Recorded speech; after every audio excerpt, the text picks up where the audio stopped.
Nous venons de vous présenter les principes qui permettent d'automatiser les contrats. Et maintenant, on va passer à la pratique. Samuel Ivanier, qui est directeur juridique de Talentia. Talentia est une très belle société d'informatique spécialisée dans des softwares RH et finance. C'est une société française qui a particulièrement bien réussi puisqu'elle est installée dans 8 pays, en particulier aux États-Unis. Samuel a adopté un système d'automatisation de contrats, Gino LegalTech, et Samuel a une expérience diverse puisqu'il a été d'abord dans l'aéronautique, ensuite dans la défense et maintenant dans l'informatique. Ce qui caractérise Samuel et qui en fait un homme particulièrement intéressant, c'est qu'il a une pensée disruptive. Il n'aime pas les rails. Il n'aime pas les rails et c'est un homme qui envisage son métier, la vie en général d'ailleurs, mais son métier en particulier, d'une façon toujours originale, réfléchie et contemporaine. Je voudrais vous poser une première question, c'est finalement pourquoi êtes-vous arrivé à automatiser vos contrats? Je vous remercie déjà pour la présentation. Pourquoi automatiser les contrats? Pour une raison assez simple. Si on prend la loi de Pareto, elle nous rappelle qu'on passe 80% de notre temps à faire justement uniquement que 20% de valeur ajoutée. Si on automatise les contrats, c'est parce qu'on n'avait plus d'utilité réelle à faire ce genre de processus. Quand on a un contrat, les notes chez Talentia par exemple, on peut atteindre plusieurs milliers, voire centaines de milliers de possibilités de mélange, de connexion. Ça voudrait dire plus d'un millier de contrats. Or, on a besoin de pouvoir créer un contrat rapidement. On ne va pas créer 1000 templates ou 2000 templates, ça n'a pas de sens. Il faut que nos commerciaux puissent en sortir avec un seul exemplaire de document et qu'ils puissent ensuite l'utiliser quel que soit le modus operandi qu'ils veulent en faire. Ici, justement, on a eu besoin d'automatiser les contrats pour que ça ne soit plus la direction juridique qui le fasse. On a un outil, le commercial décide s'il veut faire une vente en SaaS, en on-premise, en licence hébergée, il décide quel produit il peut utiliser, sans intervention de la direction juridique. Comme ça, nous avons le temps derrière de nous consacrer à ce qui a une vraie valeur ajoutée pour nous, et non plus justement du simple modification, création de documents, qui en soi est assez basique. N'importe qui pourrait le faire, et du coup, l'outil nous permet de le faire sans y perdre de temps. C'est un vrai avantage pour nous. On a derrière plus qu'à se consacrer à l'écriture de nos robots et justement à la réflexion des clauses qu'on a derrière et non plus à savoir quel robot prendre, quel contrat prendre, à quel moment, etc. et avoir plusieurs versions comme ça qui peuvent traîner. Et une fois que vous avez robotisé, automatisé un contrat, vous le faites évoluer ou il est figé Pour moi, je considère qu'une société qui ne fait pas évoluer son contrat a un problème. Soit le contrat est le meilleur qu'on ait jamais vu, bon, ça, il y a peu de chance. Soit c'est que la direction juridique ne sait absolument pas ce qu'il y a dans le contrat, ou en tout cas ne le suit pas, soit que la société n'évolue pas. Parce qu'un contrat, c'est assez simple en fait, ça doit refléter aussi bien ce que fait la société que les pratiques. Donc les pratiques évoluent, et on le voit tous les jours, elles évoluent régulièrement. La société aussi.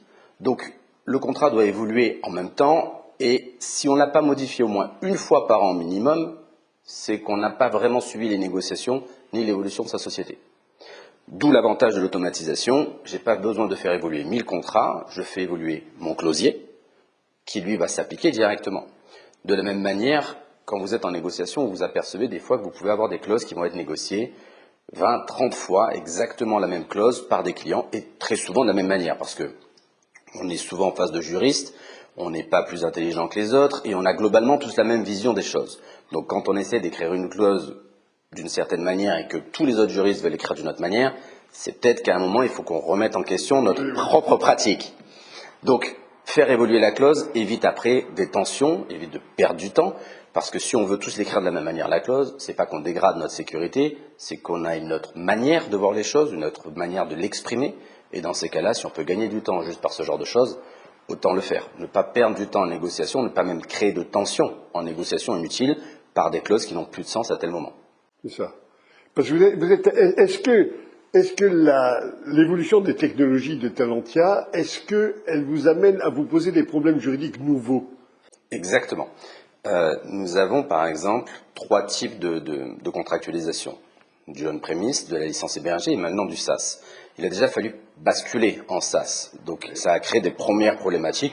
Je ne parlerai pas du droit de la propriété intellectuelle, ce genre de choses, mais on a déjà ces pratiques-là, mais également, quand on enrichit nos services et qu'on fait du service, du SaaS, mais derrière, on va créer aussi toute une gamme de services qui va aller avec.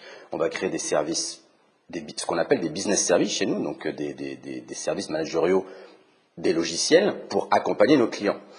Ces services-là sont perpétuelle évolution. Les clients, bien que nous, on ait un système, on veuille le faire d'une certaine manière, mais les clients expriment un besoin différent. Au bout d'un moment, ce besoin client doit s'exprimer à travers nos contrats. Pour ça, il faut systématiquement faire évoluer nos contrats.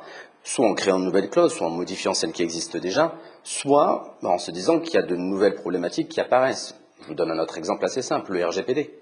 Sur le RGPD, on vend du SaaS, comme vous disiez, en RH. En RH. Nous avons quelques petits sujets qu'il faut justement traiter.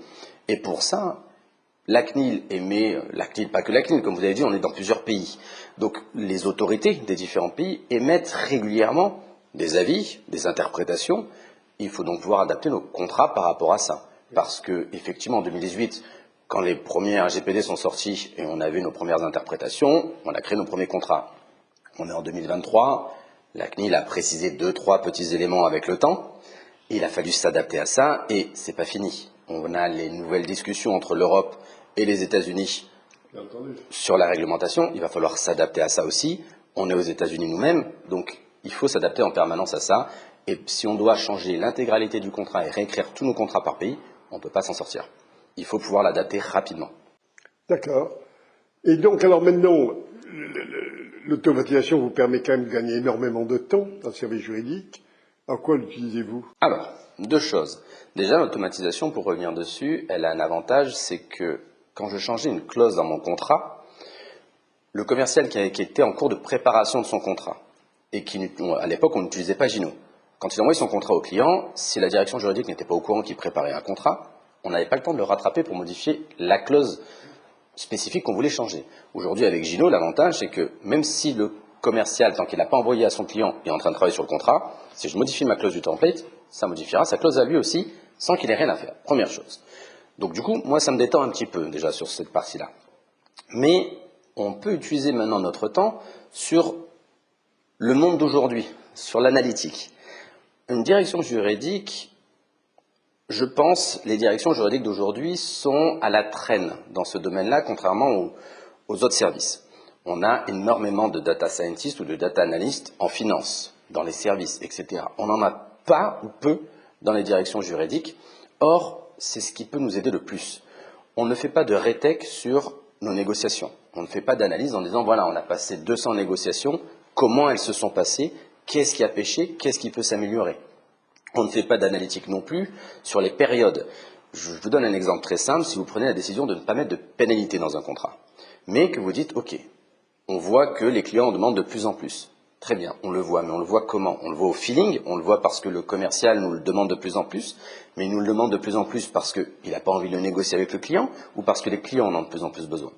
Donc il faut pouvoir faire ces analyses-là, il faut pouvoir savoir si c'est une question d'interne, savoir si on a une mauvaise vision en se disant on n'en met pas et c'est nous qui sommes en tort, ou si les clients le demandent réellement de plus en plus, ou si on les donne de plus en plus aux clients parce que mauvaise négociation, ou parce que c'est l'histoire qui fait ça. Sans outils, c'est du feeling. Or le feeling, en droit, ça marche peut-être en concurrence, mais sur le reste, ça ne marche pas des masses. Il faut vraiment pouvoir faire de l'analytique. De la même manière, quand on vous demande quel est votre risque global en termes de société, vous pouvez essayer de vous reprendre vos contrats. Alors, notre société faisant beaucoup de contrats, on est à peu près entre 2000 et 3000 contrats. Si on me demande quel est le risque global, je vais prendre les limites de responsabilité en exemple simple. Personne ne peut sortir le chiffre. Personne ne peut lire les 2000 contrats et faire l'analyse et se dire, voilà quel est mon risque global. Avec un outil comme Gino, au moins on peut faire cette analytique-là. Il y a des clauses qui sont extraites, qui sont sorties, des chiffres qui sont recoupés, qui me permettent derrière de me dire, ok, mon risque global société, il est de temps. Maintenant, quel est l'intérêt de faire ça? Il est plutôt intéressant, c'est que on va prendre des assurances pour ça. Donc l'assurance va être basée sur ce coût-là. Généralement, sur une société qui fait du SaaS, les gens doivent le savoir à peu près, on considère que montant d'assurance, c'est entre 7 et 10% du chiffre d'affaires. Très bien, mais à un moment, il faudrait peut-être le rapprocher un peu de la réalité, parce que 10% du chiffre d'affaires, déjà ça peut évoluer, mais en plus de ça, on a des risques qui peuvent être réduits, parce qu'on peut être bon en négociation et réduire ces risques-là. Et derrière, les coûts d'assurance s'impactent. Donc la direction juridique peut être aussi là pour faire gagner de l'argent, avec l'analyse des contrats déjà signés. Et non pas juste se dire que la direction juridique est uniquement là pour analyser 3 clauses, écrire 3 documents. Ce n'est pas notre but. Notre but, c'est un savoir-faire, c'est une somme de connaissances, et des connaissances aussi bien techniques que financières qu'analytiques. Et c'est là où justement on peut prendre un peu plus de temps, plutôt que écrire et modifier des contrats et dire au commercial quel contrat il doit prendre. C'est ça. Et puis c'est vrai aussi qu'aujourd'hui, on voit quand même le domaine du droit se multiplie. Vous parlez du RGPD, ça a quand même été une bombe aujourd'hui, on le voit, moi en tant qu'avocat je le vois bien, ça impacte toutes les activités. Tout à fait. Il faut du temps pour intégrer ces nouveautés dans notre pensée, dans nos réflexes, dans nos adaptations juridiques. Exactement, parce que, comme vous le disiez, c'est une question de temps. On a un service juridique, généralement on est les parents pauvres de la société en termes de budget. Oui. Donc on ne va pas demander à recruter 2, 3, 4 personnes, aussi bien pour intégrer le RGPD, aussi bien pour intégrer la loi Sapin 2 et toutes les nouvelles modifications, les lois RSE. On ne peut pas faire tout ça. Pas si on s'occupe de choses qui n'ont aucune valeur ajoutée. Avec effectivement plus de temps, on peut s'occuper de ces éléments-là, on peut creuser un peu plus, on peut améliorer les systèmes, et en gardant les mêmes types de réflexions, parce qu'une fois qu'on est lancé, on n'est pas bête, une fois qu'on est lancé dans l'automatisation sur un principe ou sur la simplification, on va le faire dans tous nos domaines. Beaucoup de directions juridiques externalisent beaucoup de services, et donc ont une perte de la vision globale de ce qui se passe dans leur société.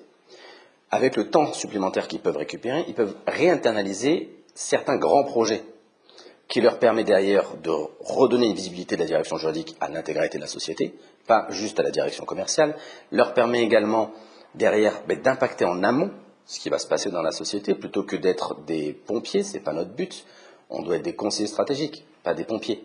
Donc ça nous permet justement ce temps-là d'améliorer cette vision, d'améliorer l'image de la direction juridique et d'améliorer notre temps de réactivité aussi sur les sujets plus importants ou des fois qui demandent plus de réactivité.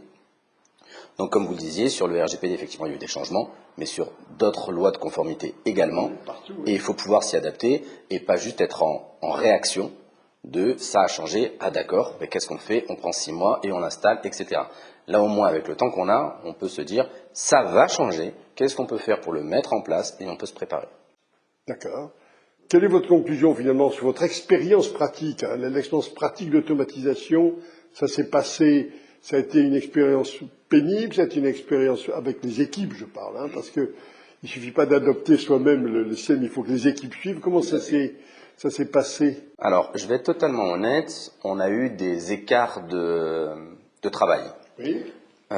Nous avons dans notre société différents niveaux d'appétence avec les outils informatiques, de toute manière. À la direction juridique, ça s'est très bien passé parce que on a très vite compris l'utilité du produit, très vite compris notre besoin et les équipes de Gino ont été formidables pour nous aider. Au niveau des directions commerciales, on a eu plusieurs cas de figure. On a eu justement les sociétés étrangères qui sont plus avancées en termes de négociations contractuelles et qui en plus de ça étaient plus loin de la direction juridique physiquement, donc avaient besoin de plus de support. Sauf que c'est comme malheureusement loin des yeux, loin du cœur, c'est-à-dire qu'on n'était pas auprès d'eux et du coup ils avaient l'impression d'être abandonnés par la direction juridique, même si ce n'était pas réellement le cas. Avec un outil comme Gino, ils ont l'impression que la direction juridique s'occupe directement d'eux, qu'on est directement au cœur de leurs problématiques et qu'effectivement on peut passer du temps à discuter. Il y a des outils de chat, des systèmes de chat en plus dans l'outil Gino qui nous permet d'avoir une proximité immédiate avec les équipes. Donc on a recréé le lien et ils ont adoré l'outil. Aujourd'hui ils s'en servent et parfaitement et ils ne voudraient jamais revenir en arrière. Dans d'autres pays, ça a été plus compliqué parce que l'habitude de la simplicité je demande à ma direction juridique, elle le fait, point. Et là, devenir autonome a été compliqué pour certains. Se dire, mince, je n'ai plus quelqu'un qui le fait pour moi, je dois le faire moi. Ça a pris quelques temps, mais aujourd'hui, ils en ont compris l'utilité, parce qu'effectivement, quand ils demandaient à la direction juridique de leur faire quelque chose, si c'était de la seule personne à nous le demander, c'est facile. Mais quand il y avait 15, 20 personnes à nous demander de faire quelque chose, la demande arrivait en fonction soit du contrat, soit de l'ordre de priorité, etc. Et donc, des fois, ils pouvaient attendre jusqu'à une semaine pour avoir une réponse, ce qui était problématique. Au moins, là, ils comprennent que ben, ils ont leur réponse immédiate. Parce qu'ils ont leurs documents tout de suite. Et qu'ensuite, nous, on peut se consacrer à des réponses plus importantes pour eux, plus intéressantes pour eux. Donc maintenant, ils ont bien compris l'utilité. On n'a plus de problématiques. Ils ont tous plus ou moins embrassé complètement l'outil. Et ça se passe très bien. Samuel, un grand merci d'avoir partagé votre expérience avec nous. Avec plaisir. Je sais que vous avez été très actif là-dedans et que le résultat est positif. C'était un plaisir. Merci encore en tout cas.